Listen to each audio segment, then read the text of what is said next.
Assalamualaikum warahmatullahi wabarakatuh. Selamat datang di pertemuan ke-7 untuk Open Source System. Hari ini kita akan membahas mengenai tanda tangan digital.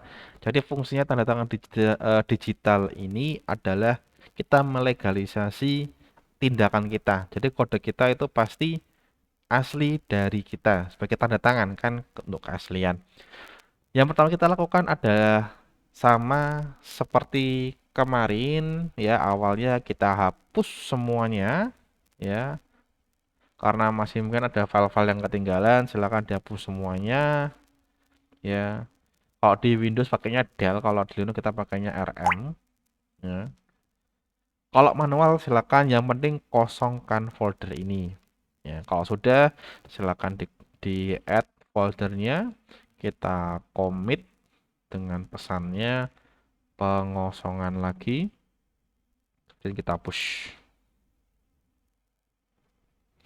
Kemudian dicek bagian browsernya, di refresh lagi. Ini yang lama, kita refresh, pastikan sudah bersih, tidak ada lagi file-file lama yang tertinggal ya. Ini sudah bersih pengosongan, barulah kita bisa mulai ke tahap berikutnya ya.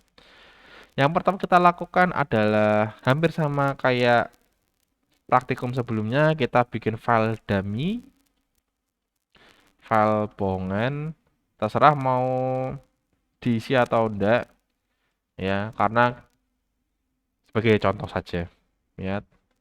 Jadi mau ada isinya atau enggak terserah, yang penting ada filenya, itu yang penting.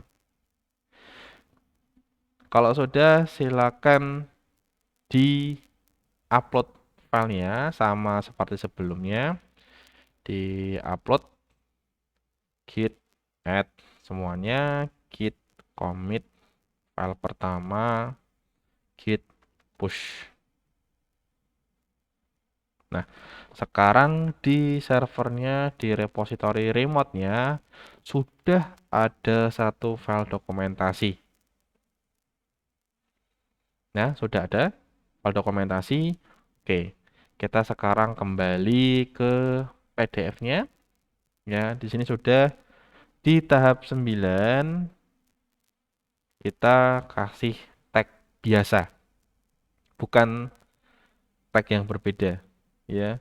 Ini tag biasa ya, kemudian nanti diupload tagnya, git tag min a v01. Silakan dikasih pesan versi tanpa tanda tangan. Oke, kemudian di push tagnya origin text. Oke. Kita sekarang sudah punya satu teks tapi tanpa tanda tangan, kosong. Ini cuma kosong ya tagnya. Nah, untuk memberikan tanda tangan di browsernya, ini masih belum ada tanda tangannya. Untuk memberikan tanda tangannya di PDF-nya ya. Ini tadi untuk push-nya ya, jangan lupa ininya tanpa tanda tangan, kemudian di push ya, kemudian jadilah ini tadi. Ini yang tanpa tanda tangan. Nah, kalau ingin ada tanda tangan, kita harus buka PDF-nya. Di langkah 13 kalian harus download file. Ini khusus untuk pakai Windows. Hanya untuk Windows saja. Kalau yang pakai Linux tidak usah, karena softwarenya sudah include. Silakan GPG for Win-nya diinstal. Saya lihatkan browsernya. Nih softwarenya, silakan di-download, diinstal. Kalau sudah diinstal, di restart CMD-nya, command prompt-nya dibuka ulang, ditutup buka, barulah kalian bisa melanjutkan ke tahap selanjutnya di PDF-nya. Ya, tahap selanjutnya itu ya di CMD PowerShell yang sudah dibuka kembali, buatlah kunci dengan GPG GenKey. stripnya 2 kali. Ya, contohnya GPG gen K. Nanti dia akan menanyakan identitas. Ya, silakan diisi semuanya. Ketika ditanya passphrase, masukkan passwordmu masing-masing. Ya, di PDF-nya. Ya, isi data yang diminta dengan benar, passwordnya masing-masing. Ya, jangan ditanyakan, jangan sampai lupa karena nanti akan ditanya kembali passwordnya. Ya, kita masuk ke terminal, masukkan namamu, masukkan emailmu yang valid. Ya, lanjutkan, oke. Tidak ada perubahan, oke. Nah, nanti dia akan mengenerate kunci, biasanya mungkin bisa agak lama, ya. Tapi di tempat saya ini dia sudah muncul command prompt, ya. Oh, enggak bisa saya tambahkan nggak? Nah, bisa saya perlihatkan enggak ya?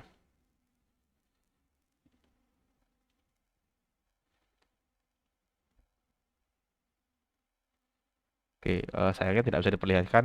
Jadi di tempat saya ini saya sudah ada password per phrase-nya. Silakan dimasukkan passwordnya, password masing-masing. Kalau sudah di oke, nanti dia akan konfirmasi kalau ada kurang aman atau tidak, tapi di tag this one anyway, lanjutkan apa adanya. Nah, nanti dia akan membuat kuncinya. Dah, tunggu saja sampai dia muncul seperti ini. Kalau dia muncul seperti ini, berarti sudah selesai. Dan ini adalah kunci yang nanti kita pakai di langkah selanjutnya. Silakan kontrol copy, ya. Ctrl C, atau di copy silakan. Kemudian kita kembali ke PDF-nya. Untuk memasukkan kunci tadi, gunakan perintah git config global user signing key. Masukkan kuncinya, ya. Kita persiapkan dulu git config global user sign key. Pas tekan enter. Kalau tidak terjadi apa-apa, berarti bagus. Nah, sekarang kuncinya sudah masuk ke sistemnya kita. Ya. Nah, sekarang kita sudah bisa memakai tanda tangan di setiap aksi kita. Ya, di PDF berikutnya. Nih, untuk tagging tadi, untuk bisa nambah tanda tangan, silakan tambahkan S kecil. Kalau commit itu S besar. Ya, kita coba dulu dari tagnya. Silakan bikin tag baru. Git tag main S v0.1 S, ya. Ada pembedanya M minus M versi lebih aman, enter. Nanti di sini di saya dia minta password, cuma tidak keluar ini. Masukkan password yang diminta. Oke. Ya. Dia sudah muncul. Ya, ininya sudah muncul. Cek PDF laginya. Untuk ngecek apakah sudah aman atau belum, tanda tangannya, gunakan perintah git show terus nama tagnya. Git show v0.1s. Ya, bisa dilihat sendiri siapa yang tanda tangan, tanggalnya kapan, kuncinya apa, sudah. Ini kuncinya. Ini tanda tangannya. Unik, per orang unik. Ya. Nah, kalau muncul seperti ini berarti sudah ditanda tangani. Quit. Ya. Kembali ke PDF-nya, sekarang kita coba yang versi commit. Versi commit. Ya. Untuk versi commit menggunakan -s yang besar. Ya, kita buka terminal lagi, kita coba iseng-iseng ya tambahkan. Git kita tambahkan dokumen baru abc.txt. tambahkan satu file baru ya. Jadi kalau kamu dir di situ ada 2 file, kamu add semuanya, di add semua filenya, baru kita commit main s main m commit aman ya. Kalau di sini memang tidak ada perubahan kelihatan, tapi kalau kita ingin lihat ini ada atau tidak tanda tangannya menggunakan git log ya, log show signature -1, sebenarnya bukan -1 ya, tapi entry paling satu, paling baru. Kalau kita enter, kita bisa melihat ini.